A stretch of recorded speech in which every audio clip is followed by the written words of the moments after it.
Hello students, in today's class we are going to learn 6th standard science lesson number 16 that is the universe.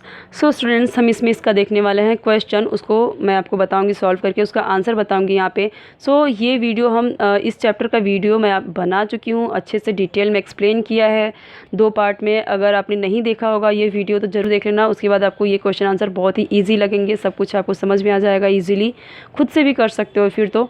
और अगर आपने video नहीं देखा होगा तो डिस्क्रिप्शन बॉक्स में और कमेंट सेक्शन में दोनों जगह पे मैं उस वीडियो का मैं लिंक दे दूंगी, तो आप उस लिंक पे जाके देख लेना, या फिर आप प्लेलिस्ट में भी जाके देख सकते हो। ओके, चैनल के प्लेलिस्ट में जाके देख सकते हो। देखिए यहाँ पे क्वेश्चन क्या दिया, ये जो आप देख रहे हो ये सारा क्वेश्चन आपकी बुक का है, ठीक है। सो देखते हैं क्या है। नेम दिस, इन सब का नाम बताना है आपको। हम पढ़ चुके हैं इसे अच्छे से, बर्थ प्लेस ऑफ स्टार्स। सो इसे कैसे, बर्थ प्लेस ऑफ स्टार मतलब स्टार कैसे बनते हैं। So huge नेबुले made up of dust particles and gases. So huge नेबुले मतलब जो कई सारे बहुत सारे बड़े बड़े नेबुला होते हैं, और उसके बाद डस्ट पार्टिकल्स होते हैं और गैसेस होते हैं, ठीक है। सो उससे बनता है star. Biggest planet is in the solar system. So सबसे बड़ा प्लैनेट कौन है, मैंने आपको बताया था पिक के थ्रू उस वीडियो में, तो वो है जुपिटर, ठीक है, जो कि आउटर प्लैनेट की कैटेगरी में आता है ये Jupiter. Next one is the Galaxy which is our neighbour. तो हमारा नेबर कौन है, मतलब हमारी गैलेक्सी कौन सी है, मिल्की वे। और मिल्की वे के पास में कौन सा गैलेक्सी है, सो द एंड्रोमीडा गैलेक्सी, ठीक है। द एंड्रोमीडा गैलेक्सी, ये गैलेक्सी मिल्की वे के पास में है, इसके लिए वो हमारा नेबर गैलेक्सी है। Third one is brightest planet in the solar system, Venus. हम पढ़ चुके हैं वीनस सबसे ज़्यादा चमकीला प्लैनेट है, सबसे ज़्यादा तेज़ है। Planet with largest number of satellites, किसके पास सबसे ज़्यादा सैटेलाइट्स है, जुपिटर, जो कि सबसे बड़ा प्लैनेट है, उसके पास सबसे ज़्यादा सैटेलाइट्स भी हैं, ठीक है, क्योंकि उसमें ग्रेविटी इतनी ज़्यादा है, उसके चारों तरफ बहुत सारे सैटेलाइट्स घूम रहे हैं, ठीक है। उसके नंबर्स कितने हैं वो आपको कमेंट सेक्शन में बताना है। हम पढ़ चुके हैं जुपिटर के जो सैटेलाइट्स हैं वो नंबर ऑफ़ कितने हैं सैटेलाइट्स उसके। जैसे हमारा अर्थ है तो अर्थ का एक ही सैटेलाइट है अभी, मून हमें पता है वो, तो ऐसे ही जुपिटर के कितने सैटेलाइट्स हैं तो आपको कमेंट सेक्शन में नीचे बताना है। Planets without a single satellite. So यहाँ पे एक भी सैटेलाइट जिसके पास नहीं है वो कौन है, मर्क्यूरी एंड वीनस। ये बिल्कुल पास में है, सन यहाँ पे है, तो पहले कौन है, पहले है मर्क्यूरी, फिर उसके बाद कौन आता है, वीनस, ठीक है। A celestial body that carries a tail along, मतलब यहाँ पे कौन है वो, कॉमेट, ठीक है। कॉमेट मतलब जो मैंने आपको बताया था जिसको बोलते हैं पुच्छल तारा, ठीक है, क्योंकि उसको पूंछ जैसी होती है इसके लिए उसको बोलते हैं पुच्छल तारा। Okay, fill in the blanks में देखते हैं क्या है।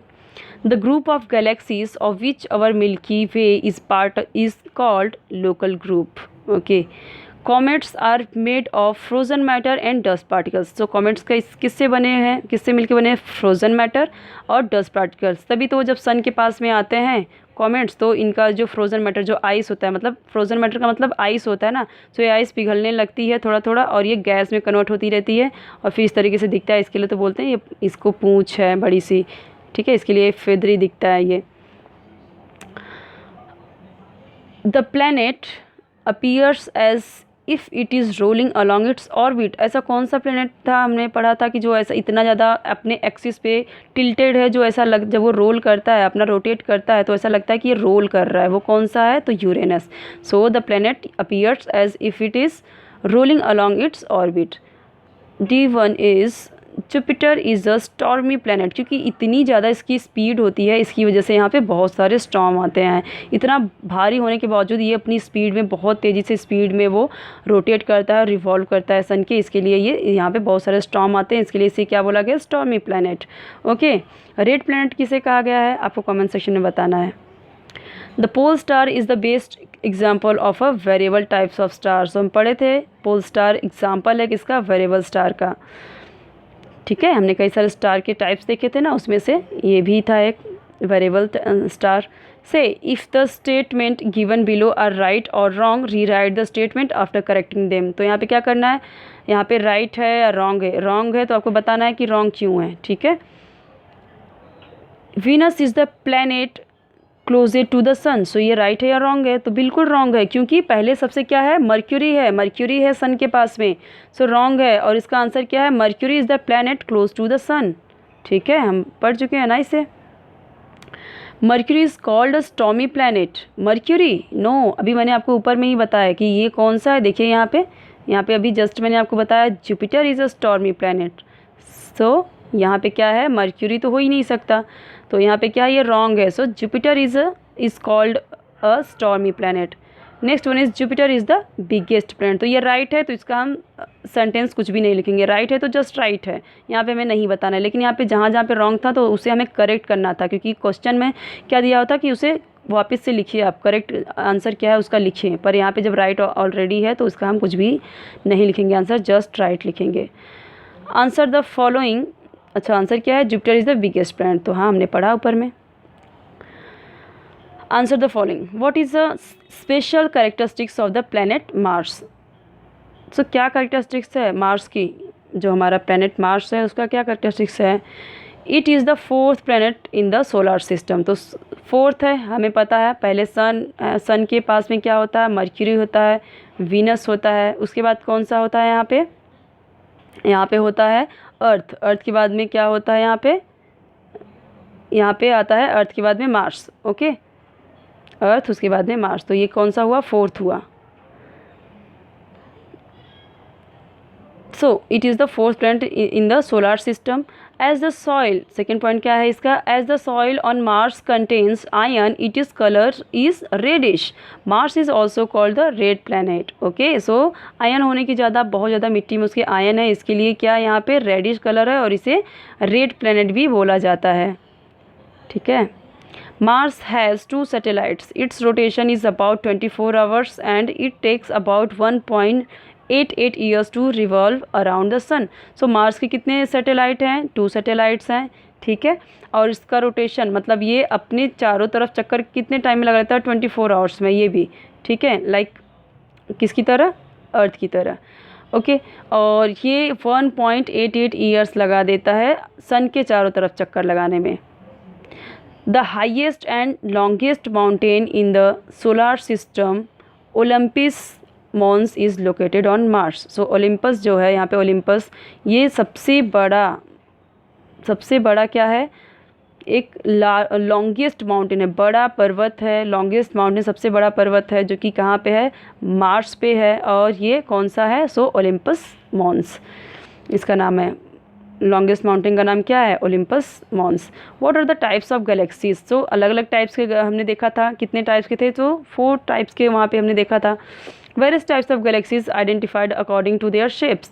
These galaxies are spiral, elliptical, barred spiral and irregular. तो यहाँ पे क्या है, स्पायरल एक अलग से है। ठीक है, स्पायरल एक अलग से, यहाँ पे कॉमा आएगा स्पायरल के बाद, elliptical, barred spiral and irregular, 4 है यहाँ पे। ठीक है, इनके शेप आप देख लेना वीडियो में किस तरीके से मैंने आपको बताया, अलग अलग शेप है उसमें सबके। Which celestial bodies does a galaxy include. So मतलब एक गैलेक्सी में कौन कौन से सेलेस्टियल बॉडीज़ इंक्लूड होती है। गैलेक्सी, पूरा गैलेक्सी अगर बात करें, हम मंदाकिनी की बात करें, तो यहाँ पे कौन कौन से सेलेस्टियल बॉडीज़ यहाँ पे इंक्लूड हैं। So galaxy includes innumerable stars, means uncountable stars होते हैं गैलेक्सी में। ठीक है, जैसे हमारा मिल्की वे है तो उसमें क्या क्या है, बहुत सारे इनन्यूमरेबल मतलब अनकाउंटेबल स्टार्स है, प्लेनेटरी सिस्टम है, और स्टार्स के चारों तरफ, जैसे सन क्या है, स्टार है, उसके चारों तरफ क्या, प्लेनेटरी सिस्टम जो भी है, अलग अलग प्लेनेट, यहाँ पे 8 जो ग्रह हैं उसके चारों तरफ वो चक्कर लगाते हैं, तो ये क्या होता है, प्लेनेटरी सिस्टम।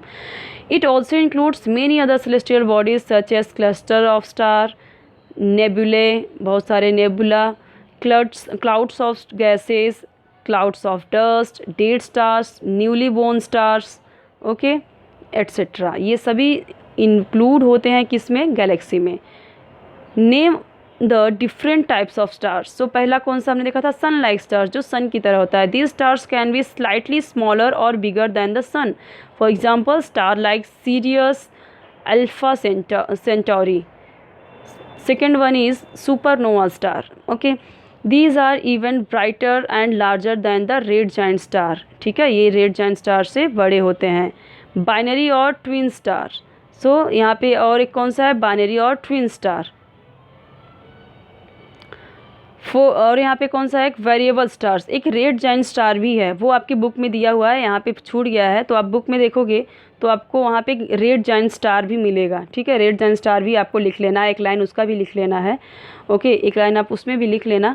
और वेरिएबल स्टार्स। सो इसमें जो एक लाइन ये भी है, ये भी आप लिख लेना। अगर आपको कम मार्क्स के लिए आता है तो सिर्फ इसका नाम भी लिखेंगे तो भी चलेगा, लेकिन अगर आपको ज़्यादा मार्क्स के लिए आता है तो एक एक लाइन उसके अंदर में आप डाल देंगे तो आपको आपके लिए अच्छा है। अगर एक लाइन ऐड कर रहे हैं उसके बारे में तो अच्छा है। एक इसमें और है, sunlight stars, supernova stars, binary और ट्विन स्टार, वेरिएबल स्टार्स।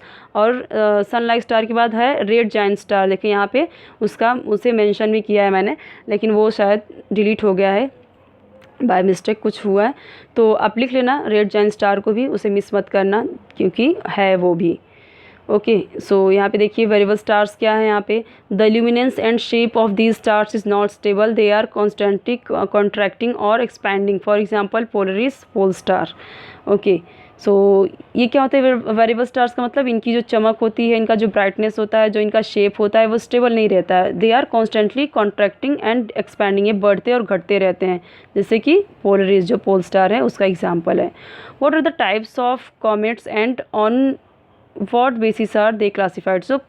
जो कॉमेट्स होते हैं वो क्या होते हैं और इनकी जो क्लासिफिकेशन है किस बेसिस पे उन्हें क्लासीफाई किया गया। तो देखिए comets are classified in 2 main groups. So पहला क्या है, long period comets. These comets take more than 200 years to complete 1 revolution around the sun. तो इस बेसिस पे, क्योंकि ये यहाँ पे ज़्यादा टाइम ले रहे हैं, ठीक है, इसके लिए यहाँ पे ये लॉन्ग पीरियड कॉमेट्स हो गए। और शॉर्ट पीरियड कॉमेट्स कौन है, वो कॉमेट्स जो 200 साल से कम टाइम में ही सन के चारों तरफ चक्कर लगा ले रहे हैं। कॉमेट्स क्या है, जो मैंने आपको बताया कि जो कि फ्रोज़न सब्सटेंस और डस्ट पार्टिकल से बने होते हैं, जो सन के पास आते हैं तो इस तरीके से उनकी एक टेल जैसी, लॉन्ग टेल, फेदरी टेल जैसा कुछ बन जाता है गैस की वजह से, फ्रोज़न आइस की वजह से, ठीक है, वो हुआ। What is the difference between meteors and meteorites. So इन दोनों में क्या डिफरेंस है वो देखते हैं।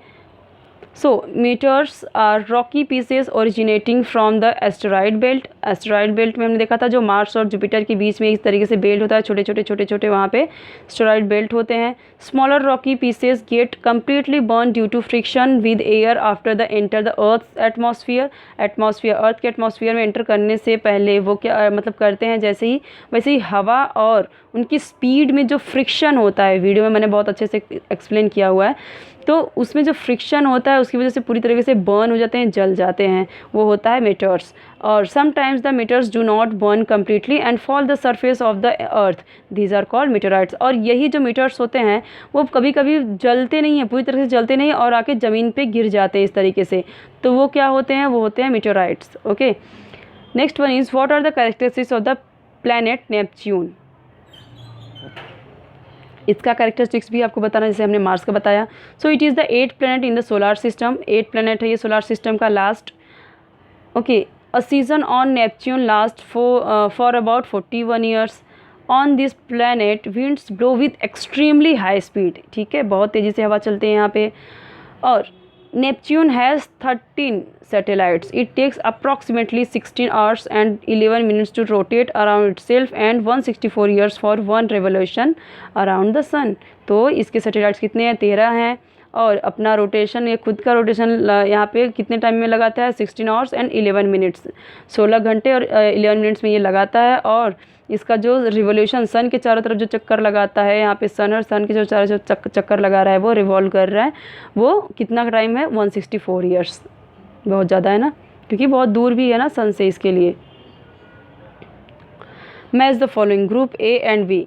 तो यहाँ पे देखिए जो आपका, ये देखिए, ये यहाँ पे देखिए मैच द फॉलोइंग यहाँ पे है। तो ये देखिए गैलेक्सी है यहाँ पे। सो गैलेक्सी को आप यहाँ पे किस में जाएगा इसका आंसर, तो यहाँ पे देखिए ए। और तो कॉमेट क्या है, कॉमेट क्या होता है यहाँ पे वो दिया गया है। सनलाइट स्टार क्या है, सैटर्न क्या है, वीनस क्या है, तो आपको इन सब से मैच करना है। तो यहाँ पे इसका डायरेक्ट मैंने आपको आंसर दिया है, ठीक है, ये देखिए यहाँ पे। तो इसका आंसर गैलेक्सी क्या है, स्पायरल गैलेक्सी हमने देखा था। कॉमेट कौन सा था, हैली कॉमेट, ठीक है। वो कब दिखेगा तो आपको कमेंट सेक्शन में बताना है कब दिखेगा। मैंने वीडियो में अच्छे से एक्सप्लेन किया हुआ है कब दिखने वाला है ये, और कितने टाइम के बाद दिखता है ये, वो भी आपको बताना है कमेंट सेक्शन में। सनलाइट स्टार तो ये कौन सा है, साइरियस। सैटर्न तो उसके कितने सैटेलाइट्स हैं, 33 सैटेलाइट्स हैं। Venus so from east to west, ठीक है, ये इस तरीके से रोटेट करता है। और यहाँ पे देखिए 1 ये सारा दिया गया galaxy from east to west, इस तरीके से दिया गया है। मतलब इसी को आपको मैच करना था, ऊपर वाला था, तो यहाँ पे मैंने इसको इस तरीके से लिखा है। इसका आंसर ये है, ठीक है। सो आई होप कि आपको समझ में आएगा। कोई भी डाउट हो तो आप ज़रूर कमेंट सेक्शन में पूछ लेना। जो मैंने क्वेश्चन आपको पूछा है वो भी कमेंट सेक्शन में बता देना। और कोई भी वीडियो आपको चाहिए तो आप वो भी बता देना कमेंट सेक्शन में, मैं वो वीडियो ज़रूर बना दूँगी। और यहाँ पे हमारा सारा क्वेश्चन ख़त्म होता है। ओके, सो आप चैनल को सब्सक्राइब कर देना और आप बेल आइकॉन पे भी प्रेस कर देना। ओके, और उसमें ऑल जो रहता है ना ऑप्शन, उस पर क्लिक करना, ताकि मैं जब भी कोई नया वीडियो डालूँ तो आपको उसका नोटिफिकेशन मिल जाए, ताकि आप इजीली वीडियो को देख पाओ। ओके, सर्च करने की ज़रूरत ही ना पड़े आपको। ओके।